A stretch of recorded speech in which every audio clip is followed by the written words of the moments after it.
ফুটন্ত গরম তেলে চা পাতা দিয়ে কিভাবে আমি হেয়ার প্যাক তৈরি করি আজকে তোমাদের সাথে আমি সেটাই শেয়ার করব।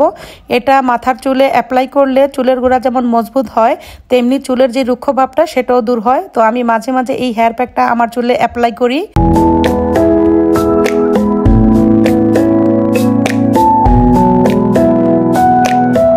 আমার রান্না বান্না তো শেষ হয়ে গিয়েছে, এখন যাব শাওয়ার নিতে। আর শাওয়ার নিতে যাওয়ার আগে আমি আমার চুলের জন্য একটি হেয়ার রেমেডি তৈরি করে নিব। সেটা আমি কিভাবে তৈরি করছি এখন তোমাদের সাথে সেটাই শেয়ার করব। যদি তোমাদের কাছে আমার এই হেয়ার প্যাকটা ভালো লাগে তাহলে অবশ্যই তোমরা এটা তোমাদের চুলেও অ্যাপ্লাই করতে পারো। আমার এই হেয়ার প্যাকটি তৈরি করার জন্য আমি একটি প্যারাশুট কোকোনাট অয়েল নিয়েছি। এটাকে এখন আমি গরম করে নিব এবং ফুটন্ত গরম তেলের ভিতরে আমি এখান থেকে 1 চামচ চা পাতা দিয়ে দিব। তারপর আমি এর মধ্যে দিয়ে দিব, এখানে আমি লেবু স্লাইস করে কেটে নিয়েছি, এই লেবু আর পেঁয়াজ কুচি আমি দিয়ে দিব। আর এটা বানাতে আমার লাগবে হচ্ছে লবঙ্গ, আমি এখানে কয়েকটা লবঙ্গ নিয়েছি। আর লাগবে হচ্ছে সবচেয়ে স্পেশাল যেটা লাগবে সেটা হচ্ছে মেথি। আমি এখানে 1 প্যাকেট মেথি নিয়েছি, আমি এখান থেকে 1 চামচ মেথি দিয়ে দিব। আর এই 6টা উপকরণ দিয়েই আমি আজকে আমার হেয়ার রেমেডিটা তৈরি করে নেব। যদি এই হেয়ার প্যাকটি তোমাদের কাছে ভালো লাগে তাহলে তোমরাও আমার মতো এভাবে তৈরি করে নিতে পারো।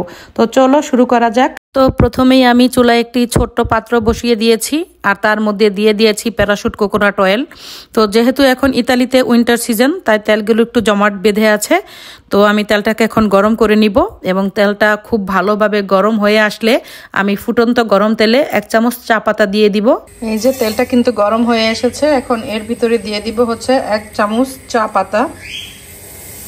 এই যে দেখুন আমি কিন্তু চা পাতাটা দিয়ে দিয়েছি।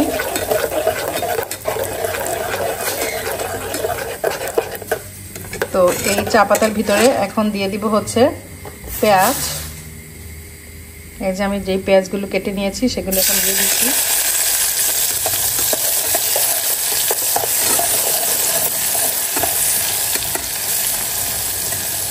এরপরে দিয়ে দিব হচ্ছে লেবু, স্লাইস করে কেটে রাখা লেবুগুলো। এই যে আমি স্লাইস করে কেটে নিয়েছিলাম লেবু, সেগুলো এখন দিয়ে দিচ্ছি।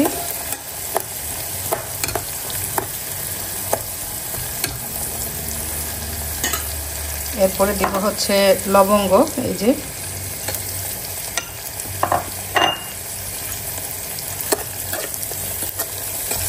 তো বেশ কিছুক্ষণ নাড়াচাড়া করার পরে এখন দিয়ে দিব এর ভিতরে হচ্ছে 1 চামচ মেথি।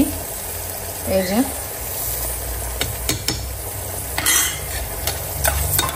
রান্না শেষ করে ভাবলাম যে শাওয়ার নিতে যাওয়ার 30 মিনিট আগে আমি চুলে একটা হেয়ার রেমেডি অ্যাপ্লাই করি। আর এই পাশে একটা পুডিং বসিয়েছি, এটা তৈরি করে ফ্রিজে রেখে দেব বিকেলে খাওয়ার জন্য। তো গাইস আমার কিন্তু হেয়ার রেমেডিটা তৈরি হয়ে গিয়েছে। এখন একটা ছাঁকনির সাহায্যে আমি এটাকে সেকে নিব এবং এটাকে ঠান্ডা করে আমি আমার চুলে অ্যাপ্লাই করব। তো আমি প্রায় রান্না শেষ করে শাওয়ার নিতে যাওয়ার 30 মিনিট আগে আমি এটা আমার চুলে অ্যাপ্লাই করি। এটা করলে চুলের গোড়াটা অনেক মজবুত হয়, চুল অনেক শাইনি হয়। আর এইদিকে কিন্তু আমার পুডিংও কিন্তু হয়ে গিয়েছে, এখন এটা আমি নামিয়ে ফ্রিজে রেখে দিব। তো গাইস তৈরি হয়ে গেল আমার হেয়ার রেমেডি। তো আমি এটাকে সেকে নিয়েছি, এখন এটা ঠান্ডা করে আমি আমার চুলে খুব ভালো করে মাসাজ করে নিব। তারপর 30 মিনিট পর আমি শ্যাম্পু করে ফেলবো। তো ভাবলাম যদি তোমাদেরও ভালো লাগে তোমরাও এই রেমেডিটা বাসায় তৈরি করে তোমাদের চুলে অ্যাপ্লাই করতে পারো। তো এটা সপ্তাহে 2 দিন করলে খুব ভালো ফলাফল পাওয়া যায়।